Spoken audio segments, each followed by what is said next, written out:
Fixing the Ometv waiting for network error on your TV is a relatively simple task. Today I'll guide you through the process of resolving this issue.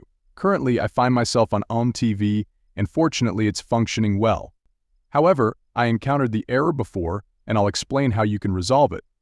The solution involves using a virtual private network VPN.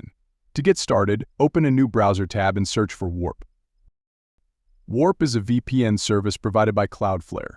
Visit the Cloudflare website, specifically the subsite for Warp at 1.1.1. From there, you can download the Warp VPN client for Windows. Once downloaded, proceed with the installation process, which is straightforward. After installation, you'll find the Warp VPN client on your system. Activate the VPN by turning it on. This step is crucial as it allows you to bypass the network error on Ometv. With the VPN activated, you'll be able to access the web without encountering the error. Additionally, you'll have the option to log in using your Facebook account seamlessly. Once connected, you can enjoy using Ometv without any issues. That's all there is to it. By following these steps, you can easily resolve the Ometv waiting for network error and continue enjoying your content hassle-free. I hope you find this guide helpful.